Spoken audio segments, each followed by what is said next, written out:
Hey guys, and welcome back to It Girl in Review, here with me, Jay Gibson. Now, on today's episode, I will be talking about the movie starring Demi Moore called The Substance. I know you've heard like the memes and the jokes of, oh, they took the substance or this person needs the substance. Yeah. So I don't want to talk too much into it. Make sure you like, subscribe, and follow me everywhere if you can. And let's get into it. Here is the trailer. People always ask for something new. You ever dreamt of a better version of yourself? Younger, more beautiful. I'm Sue. So you saw the trailer. If you have not seen The Substance starring Demi Moore, there may be confusion on like what this movie is even about, what is the main plot of this movie, because I know I was confused. The reason I watched this is because I might as well watch all of the Oscar nominated movies for at least the actresses category, not the actors, just the actresses, because I found them and their competition to be a bit more interesting this year. So I was recommended The Substance by my best friend. She kept saying, you have to see it, you have to see it, you have to see it. I was like, okay. So it's not on streaming services right now, and it's no longer in theaters, I believe. I'm going to leave my actual comments towards the end. So if you've already seen The Substance with Demi Moore, you can just fast forward my review if you don't want to hear my thoughts and get to like my opinion about the movie and what I rated as well, because yeah, I have thoughts. So the overview. Elizabeth Sparkle, renowned for an aerobics show, faces a devastating blow on her 50th birthday as her boss fires her. Amid her distress, a laboratory offers her a substance which promises to transform her into an enhanced version of herself. Now, even though that's the plot of the movie and everyone can kind of agree, depending on which review you hear or you listen to or you watch, everyone has their own somewhat different interpretation of what they got of the movie, which is great for art because art should be interpreted a bunch of different ways.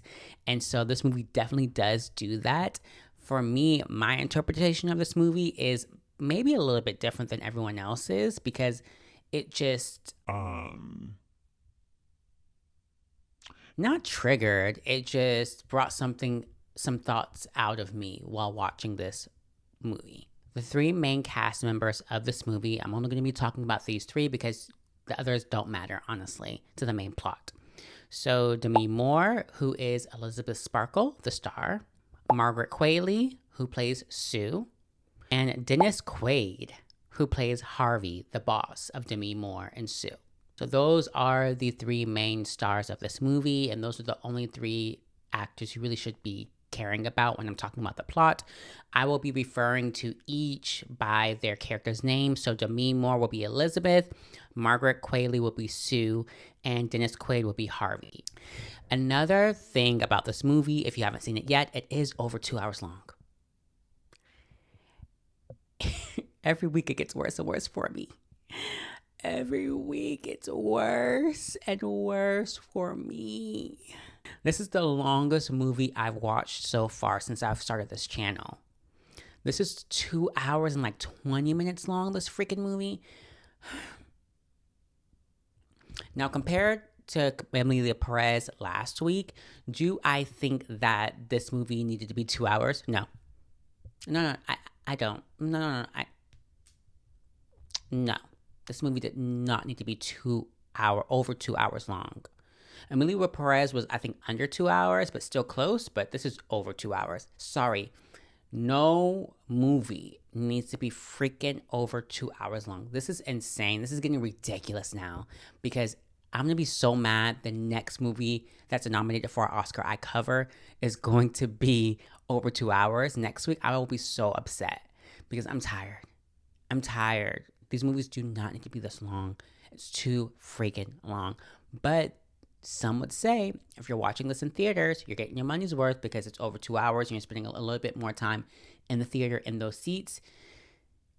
If you prefer that, you can comment below and say, hey, yeah, actually, I prefer a longer movie if I'm watching it in theaters. But at home, do you still feel that way? I don't know. You can comment below and let me know, okay? So just a side note, the movie does not have a lot of dialogue. You actually have to see it to get the full scope because there's not much dialogue in the movie. There's mostly movement and like method acting within the movie. And every line is able to be interpreted many different ways. This is another movie that has too many production companies in it. I'm sorry, there's Amelia Perez last week, 4 minutes of credits. This week with The Substance, why is the credit so freaking long? I watched it with my bestie and we were like, even not even me, my bestie was like, why are the credits so freaking long? And it was just a different production company, a different production company, a different production company. Oh, a different editing company. Oh, a different agency, a different marketing company. It was just so promotion for so many different people. Everyone just had it in the contract, I guess. Oh, we need to have our company's name in the beginning credit. It's becoming out of hand with these freaking movies. It's becoming out of hand with these freaking movies.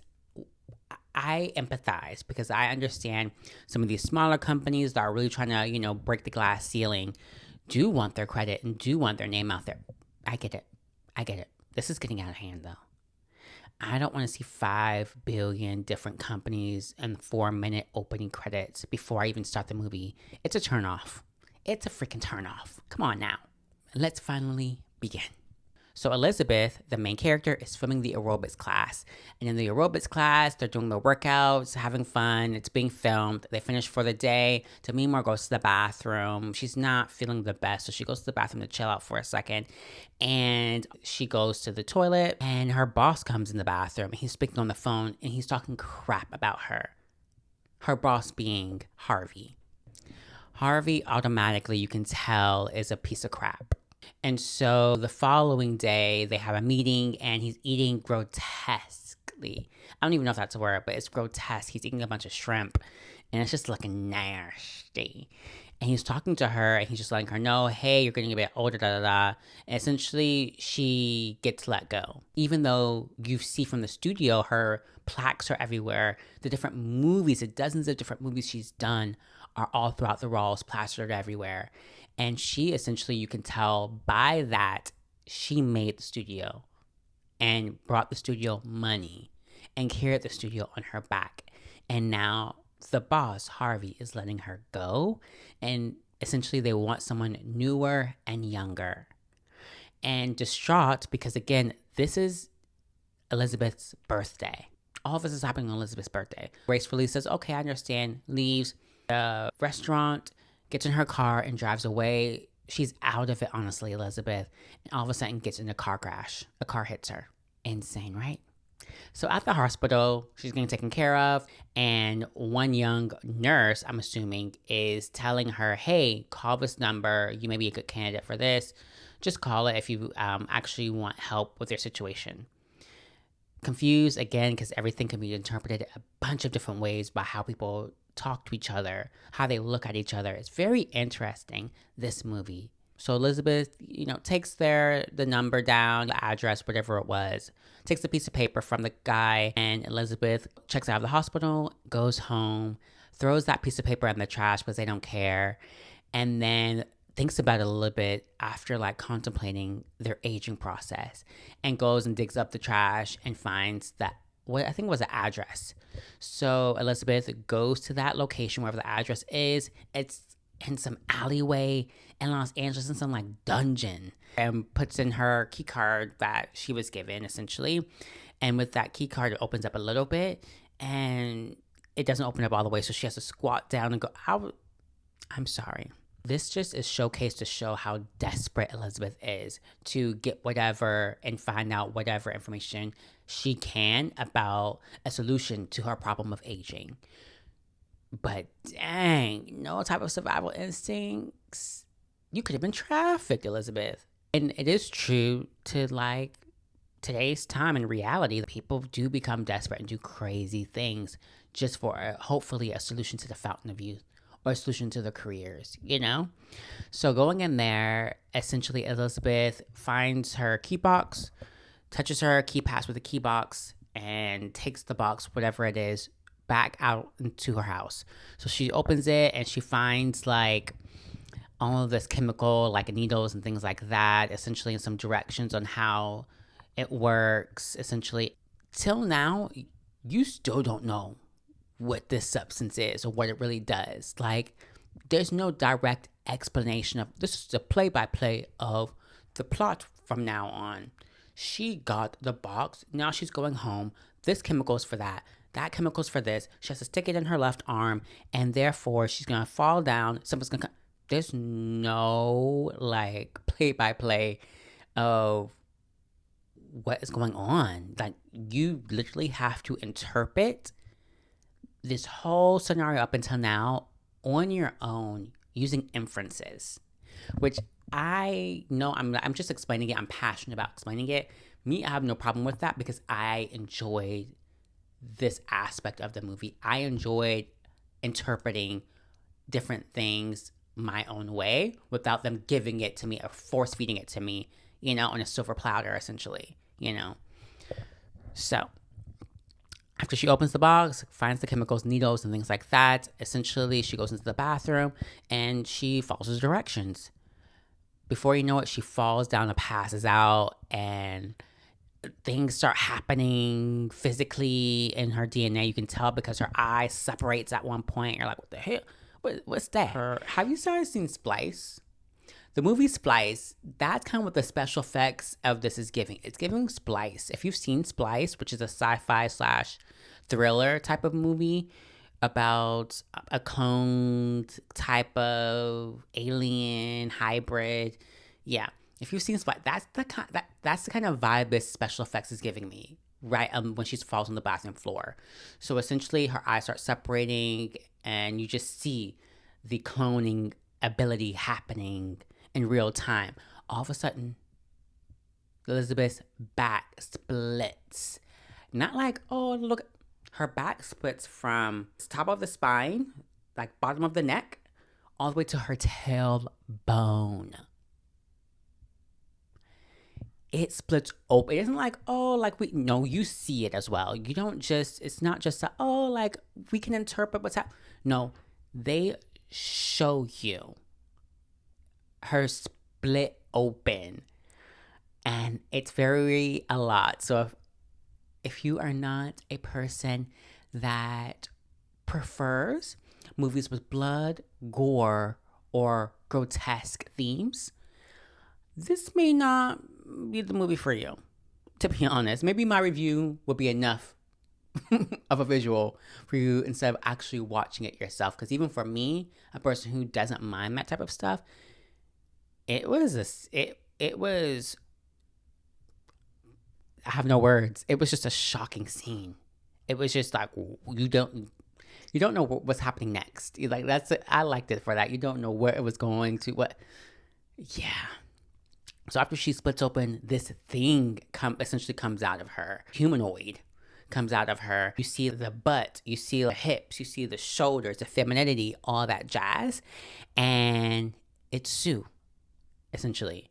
And so Sue gets consciousness, looks down, sees Elizabeth split open, and gets the sewing kit and sews her back up. Y'all. So after she sews her back up, Sue looks at herself in the mirror for the first time and is like, wow, I look amazing. Okay, cool. She sees her hips. She says, like, again, it showcases the youthfulness and the elasticity of her body. So what does Sue do now? Sue decides to get a job. Where does Sue decide to get a job at? Sue knows, of course, that they're auditioning for a new, younger version of Elizabeth Sparkle, or to take her spot at least. So Sue goes to the audition process. After the audition process, they showcase how the two men who are auditioning are like, oh my gosh, like they make a really off-color comment about the previous auditionee. And then finally when she comes in, they see her in her leotard and she looks good and her butt looks good. Her breasts look great. And so the guys are stunned and mesmerized by Sue. Sue goes and meets eventually Harvey, and Harvey's mesmerized. She has the meeting with Harvey and he's like, wow, like you're going to be a star essentially when he sees her. And the whole thing with Harvey and Sue is that Harvey makes Sue nervous as heck. Harvey, you don't know if he's happy or if he's mad or if he's going to be happy or if he's going to be mad or upset. It's just a flip of the coin on his emotions. And that's kind of the feeling that Sue portrays to the audience when you're watching it. You can feel her nerve and her anxiousness when even around Harvey for even a minute. You don't know if he's going to kiss her or he's going to eat her. That's kind of the vibe that Sue gives off. Great acting, girl. And I want to take a second because the interpretation of this is just a younger version of Elizabeth Sparkle, but with all the amazing attributes into one to make her the ideal person for the world to love. And it's kind of like cloning, but specific type of cloning, to where you're not getting any of the bad of Elizabeth Sparkle, you're only getting the good of Elizabeth Sparkle. I'm only taking the good pieces and also adding a few drops of like greatness in there as well to add on to it. And with the substance, the actual substance, not just the movie, the actual substance, my interpretation of this is that Sue is a piece of Elizabeth Sparkle, but for the most part, Sue, when you go further along, is not all the great qualities of Elizabeth Sparkle, but it's really mainly the combined overzealousness as of Elizabeth Sparkle. It's not that Sue is all the great things Elizabeth Sparkle maybe was. No, it's the great things, but also the overzealousness is what really takes over. Your main trait is always what's going to show whether you have a clone or not. That's kind of what I got out of this movie. So anyways, fast forward, Sue lets Harvey the boss know that, hey, I have to take care of my mom every other week, so I just need a week off every other time. Just like, he's fine with that. So she'll essentially work 1 week and is off the next week. And I'm like, why is she doing that? We're all like, wait, why do you need a week off? And then we realized with this substance, you need a week's break for it to continue to work and so you can live your life.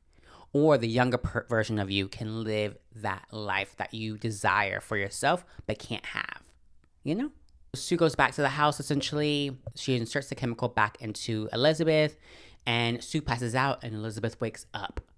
And this is where Elizabeth comes to the reality of what's actually going on and what has kind of been happening. Because again, Elizabeth's been knocked out. She doesn't really know what's been going on. She just has an idea because Sue and Elizabeth do not necessarily share the same mind. They share like a universe essentially in their heads. They share a universe, so you don't really know what's going on, but you have an idea of kind of what's going on. So Sue comes to and she sees what's happened to her body. Her back was split open and she was sewed back on too. Is she mad? I believe Elizabeth is more shocked and overwhelmed and overstimulated by the situation and her realizing, oh my gosh, I lost a week of my life. So Elizabeth essentially showers, all that jazz. And for her, she realizes she's replaced essentially. I'm not sure if I'm going in order or not this whole time, guys. I'm just trying to give you the review and the overview of what's been happening in the movie. Sorry if it's not in order, but like I'm trying. This is a 2-hour movie and I watched it 2 days ago. I'm trying. Sue doesn't really do much on her week of off. She just has to essentially go and pick up more of the substance so they can like switch lives every other week. And that's what she does. She goes to the same equation, picks up the substance from her lockbox, goes back, and essentially injects Sue with the substance. And Sue wakes up and Elizabeth falls down asleep. This time when Sue wakes up, Sue's like, okay, that overzealousness is you're showing it, the sparkle showing in her eyes. And Sue goes to work, starts making like a scene, people start loving her, and a scene in a good way. Everyone finds her gorgeous. The next door neighbor is like, wow, who are you? And she's like, oh, the woman who used to live here, yeah, she moved out. I'm the new tenant here. And he's like, oh my gosh. Like everyone's in love with Sue, of course. With her doing her new aerobics show and things like that, she ends up meeting a guy and she starts running out of time. So with her time running out, because again, they only have 7 days, you really can't take more than the lot of time you're supposed to be given. But Sue wants to finish having her intercourse with this new guy she met, this motorcyclist. And so Sue starts passing out. So I forgot to mention, when they know their time is coming up, so switch bodies or switch lives essentially, or to switch weeks, should I say, blood will start running down their nose. They'll start getting foggy eyed. They'll get very limp and they're about to pass out. You can tell when their time is coming up. That's how they know. And so Sue, while she's on top of the guy making out, she's getting foggy eyed, blood falls from her nose a little bit and things like that. And he's like, "Are you okay?" And she's like, "Okay, I'll be back." Sue goes to Elizabeth Sparkle and essentially takes more time from Elizabeth Sparkle so she can have more time with this guy.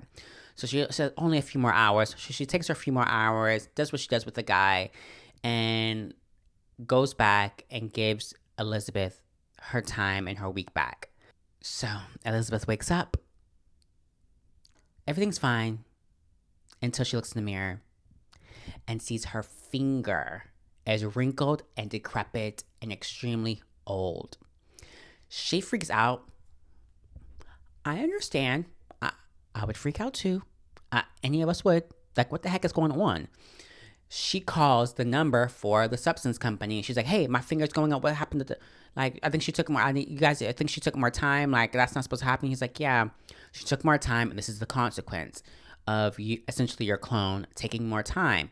The more time they take over the week they're supposed to be given, the time and the lifespan is taken from you. Essentially, that's what happens." So her decrepit finger is just, she's staring at it, and the person on the phone was like, "Okay, well, we can stop it right now. Do you want, it's not going to reverse your finger, but we can stop it right now." But Elizabeth is addicted to the idea of Sue and at least living her dreams vicariously through Sue. So Elizabeth's like, no, it's okay. And so Elizabeth's mad, of course, and, she doesn't know what to do, so she decides to just trash the house and eat a bunch of junk food. Elizabeth goes back and gives Sue her allotted week of time because she's a good person. Elizabeth goes to sleep. Sue wakes up.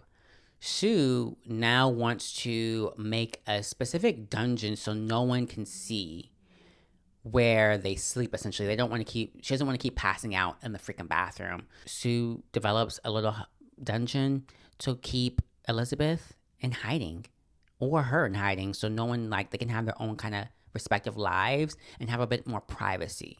So Sue starts living her best freaking life, and she goes and meets up with Harvey. Harvey says, "Oh my gosh, your rings are going crazy. We love you. I love you. Da da da, all that jazz." And Harvey tells her, "You're doing so well for this company. We want you to host our New Year's Eve special, Sue." Sue's like, "What? You want me to host your New Year's Eve special?" Because she really wants that. And Sue's personality, you have to see, is very bubbly, very the ideal way we believe men in power want to see women as: young and dumb. Young and dumb. Sue is like doing her things, making more movies, making more shoots. After one shoot's almost like complete, Sue and the staff, while they're doing their aerobics workout video, she sees like some something happening with her butt.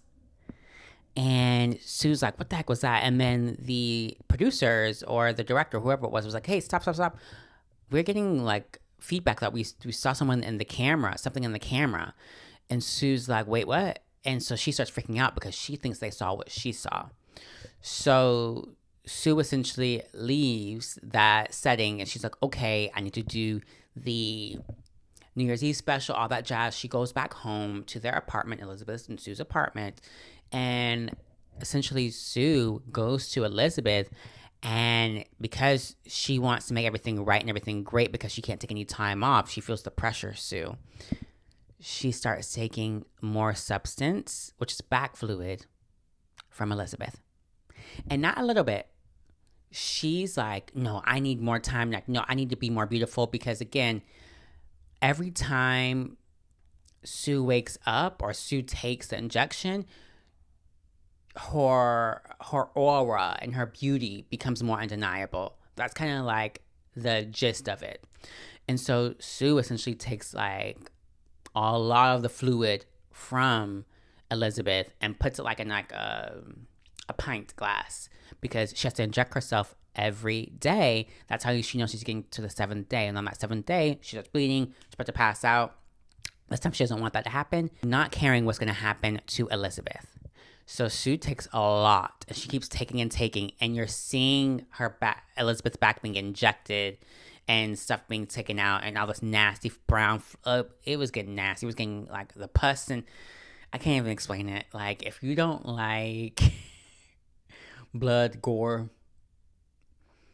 and like just nasty, like cringe stuff, you don't want to see this movie. Like, it can be a lot on the eyes and the ears because the sound effects of this movie, they did a good job too.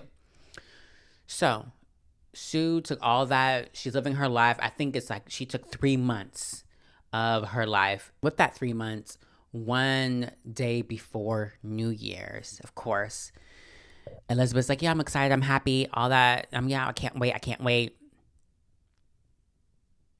Guess what happens? Yep, you're right. She runs out of the fluid she needs to inject herself with. And she's like, oh, it's okay. I can grab more. She tries to take more from Elizabeth's body, Sue. And there's nothing. It's just all brown. She calls the number for the substance company. She's like, hey, I need more time. I need more time. And the person on the phone, he says, hey, the only way you can get more time is if you take a week off and give Elizabeth her time.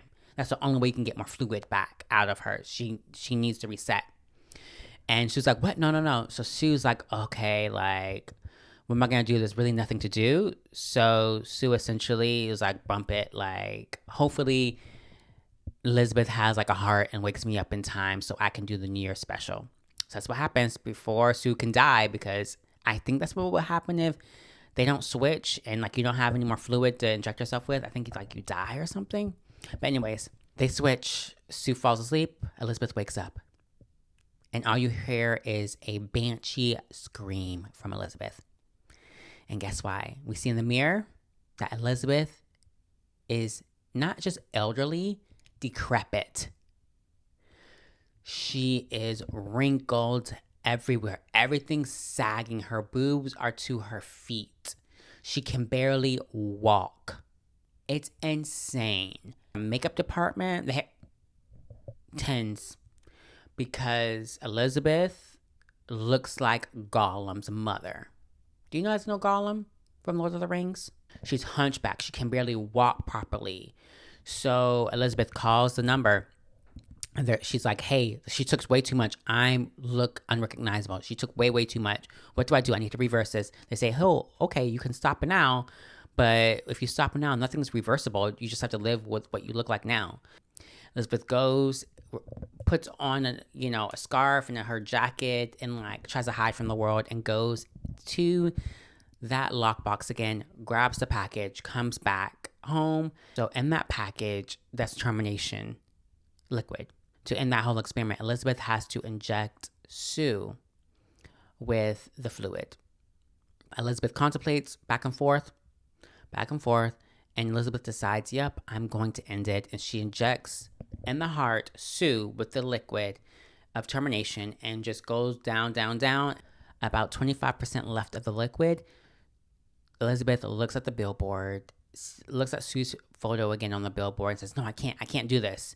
And takes the liquid out, and she starts trying to resuscitate Sue and give her CPR to like get her back, And so that's kind of essentially what happens. Sue comes back too, and this is the first time they're both awake at the same time. And Sue is just like shocked of what she's seeing, with what Elizabeth looks like now, but also she looks down and she sees the needle with terminate on it, and she realized that Elizabeth tried to kill her. So what does Sue do? Sue decides to beat that ass. Sue whoops Gollum, aka Elizabeth, behind, up and through the kitchen, the dungeon, the bedroom, the living room, throws her on the table, drop kicks her across the room like a superhero. Whoops, Elizabeth behind. And so Sue beats her so bad that she ends up killing her, Elizabeth. Didn't see that coming, honestly. And so with killing her, I was like, girl, like, what the heck? And she comes to and she was what she did. She's like, oh my gosh, crap. Today's like the New Year's Eve special. And I'm like, girl, what you gonna do? Like, when you need your injection, like, she's dead now. So Sue tries to play it cool, thinks she has everything together, goes to the practice and rehearsal for her New Year's Eve special, goes and sees Harvey, everyone, and during the New Year's Eve special, she feels a little bit lightheaded. With that lightheadedness, she just is like, trying to get it together, trying to get it through with the lightheadedness. And with lightheadedness, with the bleeding, it's her time. So Susan's in the elevator, trying to leave because she feels lightheaded. She needs a solution. And her teeth start falling out. Her teeth falls out. She sees Harvey and the investors, these weird men. And they say, smile. And she's trying to hide it. So she's like, smiles with no teeth. And so, they get distracted by some other go-go girls, and she tries to run out of the place. She runs out. She runs home, tries to find a solution, tries to do whatever she can do, calls a number. There's no solution. So what does Sue do to solve her emergency of like falling apart and basically dying before our eyes, evaporating before our eyes? Sue decides to create her own clone. So with the substance, it's a one-time use. Sue still sees a vial of green of the substance. And so Sue, even though it says one-time use, don't throw away after one-time use, Sue decides to inject herself with that and hoping it will become a better version of herself so she can do the New Year's Eve special. Because they don't share the same mind or same consciousness, but they're in the same universe. So they kind of have an idea of what's going on and their purpose. You know what I mean? Sue takes that substance. She falls down, passes out. It splits her open. And you're like, oh, okay, maybe. No. This is where it gets insane. Sue is no longer Sue. I think now they named it Elizabeth Monstra Sue or something like that. Monstra Elizabeth Sue. Something like that. And I was just like, what monster did you create? So Sue's on the floor, done for the day. And we just see this monster who's just your worst nightmare of a clone. Because it has a face on its back, a face on its front, and it just doesn't have proper skin on its body. It doesn't have a proper mouth. It can't speak properly. It can't walk properly. And it's disformed like crazy.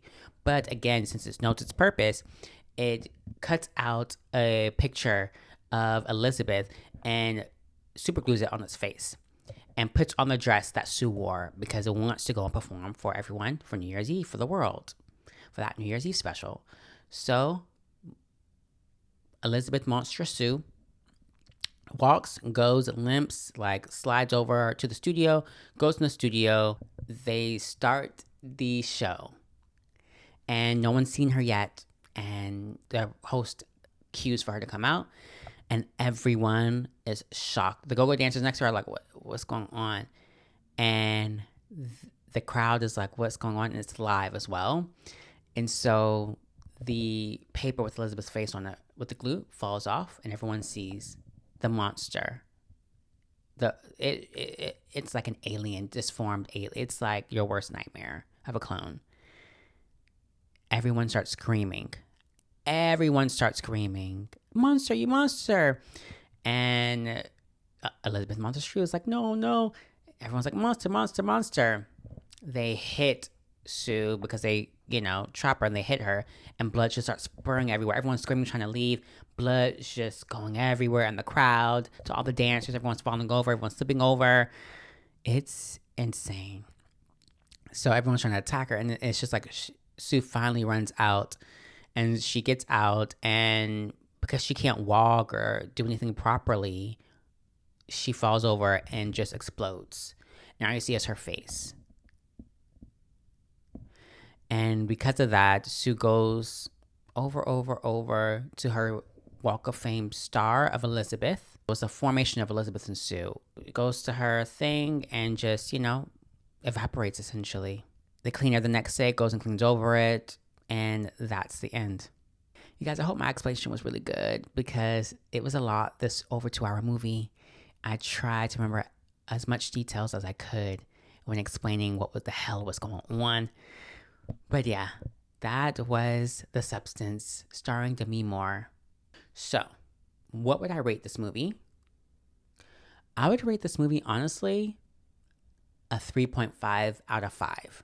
It was actually good, better than expected, had no clue really the plot going in. I kind of went in blind. And even now, like, if I watch it again, my idea, interpretation of this movie could definitely change. That's the great thing about this movie. Lack of script was fine. Like, a lack of, like, verbal cues and explanations was fine for me. The inferences I used throughout the movie, I enjoyed using. Now, do I think this movie is Oscar nomination worthy? No. No, I don't. Emmy, yeah. Oscar for Best Actress or no. Not this movie. No, I don't. I think should this movie have been out in theaters or streaming? I don't mind that it was out in theaters. I definitely think this movie is more suited for streaming though. So when you watch this movie, you're going to get the same vibe that I got. I got Ryan Murphy, American Horror Story vibes immediately when I start watching it. The color grading, the sound effects, the editing, the costume design, how it's shot. It gives Ryan Murphy, American Horror Story, like 100%. That's all you can see. Or Grotesquerie, the other show. It's kind of all you can see when you're watching this, that just fits in his universe of shows and movies. So to me, at least, I just don't think it's Oscar worthy. I think Demi Moore, yes, did a great job. I think all of the actors did an amazing job. I think everyone did good.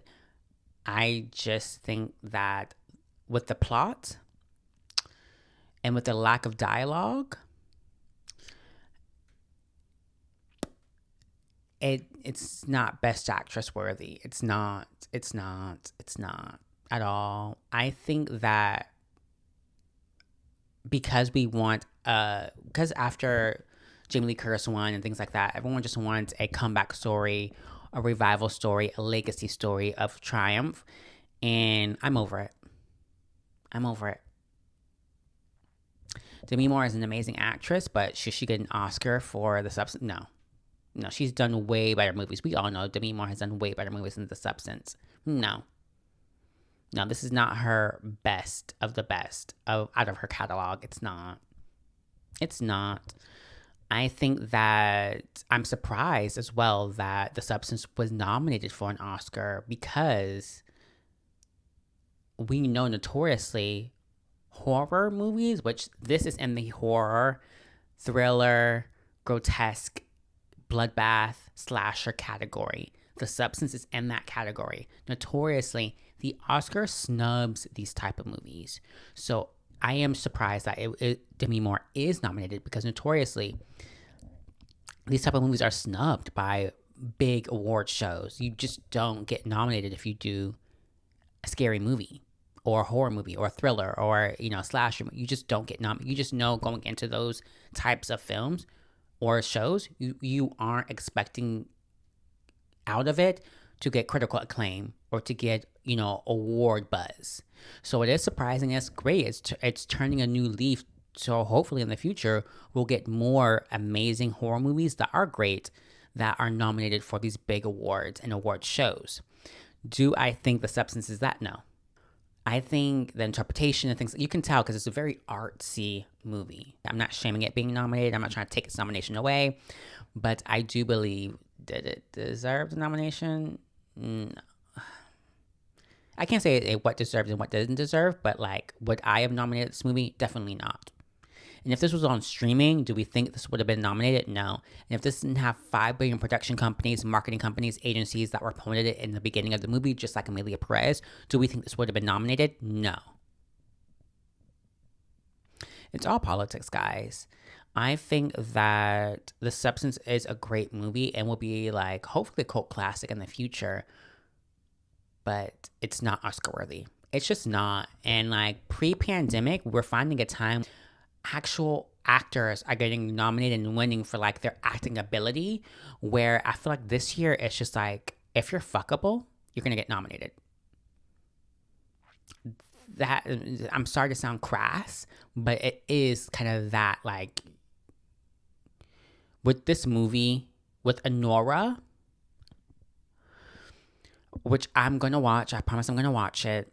It seems like some of these categories, it's just like, okay, we have to see you naked and we have to be fuckable to be nominated. And it's just not really, it's just like, I'm sorry, like, of all the movies, we're nominating The Substance. It's a good movie. Demi Moore does a fantastic job. It's not Oscar worthy. It's not an Oscar worthy plot with Demi Moore. Let me see that. Because we can say, oh, Amelia Perez is horrible, like I said last week, but I said Zoe Saldana carried that movie on her back. She did. So, like, I can see where Zoe Saldana is such a phenomenal actress that it's like, yeah, like, I can see why she would be nominated, because she is such a phenomenal actress, even in that movie with that crappy script, crappy plot, and crappy directing. Demi Moore, on the other hand, it's like everything was, okay, here's the plot, kind of, here's the script, kind of, here's a little bit of the dialogue, but you have to do a little bit of method acting. It was just a perfect storm. Versus, like, if it wasn't a perfect storm, would we still be like, oh, Demi Moore did such a good job? No, it's just because everything else went right. Demi Moore is a good actress, but she's no Zoe Saldana, where you just have, where it's like, it's not a standout role for Demi Moore. She's not doing a standout job. I'm sorry, she's not. So that's my rant, a 3.5 out of 5. I think this movie overall, for everyone, is a decent movie. It's not Oscar worthy to me still. I'm over the sexualization and all that. It's just not a good plot. It's like Barbie on steroids with sci-fi and Twilight Zone twist. That's kind of what The Substance is. Anyways, what do you guys think of my analysis? Put it in the comments below. Am I correct? Am I not correct? Are you mad at me for what I said about Demi Moore or The Substance not being Oscar worthy? It's my opinion. Put those in the comments below. Make sure you guys like, subscribe, share, and comment. And follow me everywhere down below. Thank you guys so much, and I'll see you guys next week for a new video. Thank you for watching It Girl in Review with me, Jay Gibson. Ciao.